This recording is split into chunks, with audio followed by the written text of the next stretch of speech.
This Saturday, multiple animal shelters across the region will take part in the 5th annual Vets and Pets adoption event. And here to share with us more about this opportunity to bring together our area veterans with pets that need forever homes is Carolyn Kestner.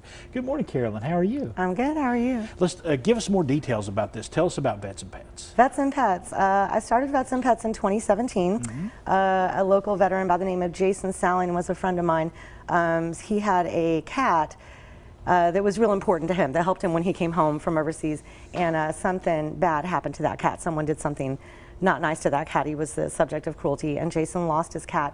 And here's this veteran like sobbing on Facebook, you know, over this cat, and that really moved me. And my father was a Vietnam veteran that I adopted a dog for that was his best companion in his last years of his life.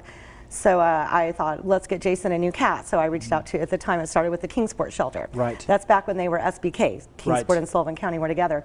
And when they said, yeah, we can get him a cat. And then I thought, well, I can do better than that. So I started reaching out to local businesses. So for, this is the 5th year now, local businesses in the community help me sponsor veteran adoption fees for veterans. So Veterans Day weekend, they can go to an area shelter. This year, it is Washington County, Johnson City. It is the Bridge Home, No Kill in Blunteville, so for the Sullivan County veterans. And then we've got Elizabeth in Carter County. I do a couple every year. I get as much sponsorship as I can. And then I reach out to all the shelters and say, who wants to be a part of this? So these are the 3 this year. If a veteran's interested in adopting a pet, what's the process? What do they have to do? What documentation do they? So they need to show it's open to current and past military service people. So they need to either have a military ID or they can have a DD-214, which is what they get when they leave the military. Just show that with your adoption application, and with all approved adoption applications, we'll go ahead and we will reimburse the shelter for that. Right. And you get little swag bags and all that stuff from a little goodie bag for your new pet. Yes. From all the sponsors, and you know, we all put little swag bags together and all that stuff, and we take your photo and all that good stuff. 5th year that this has been going on. What has been the response in the years past? So the first couple of years, we did like about 25, 30 adoptions, and then now last year it obviously wasn't as high. Last year was Washington County and Hawkins County. A lot of the shelters declined, you know, because of COVID. But yeah, typically in one shelter you can do like 20 to 30 adoptions. And so, you know, you're part of an organization called Meow.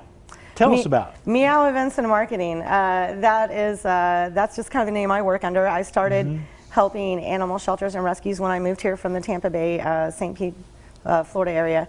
And I started with the Kingsport shelter. I live in Kingsport. And then I just kind of went from there. I helped them for a couple of years. Last year I did the Valentine Puppergram promotion that went viral, went nationwide for the animal shelter of Sullivan County.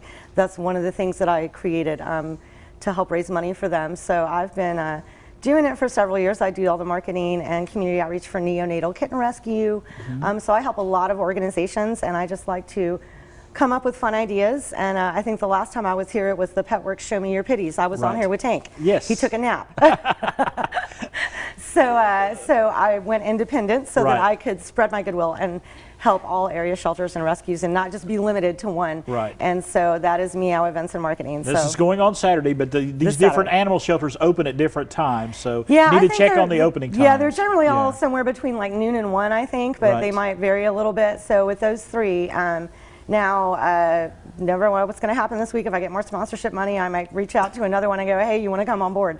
But right now, we're sitting at those 3. All right. Carolyn, we appreciate you coming by. Appreciate what you're doing with this organization. Thank you. It is the 5th annual Vets and Pets adoption event. It is happening this Saturday, November the 13th. Multiple animal shelters across the region. If you need more information, check out that number right there on the screen.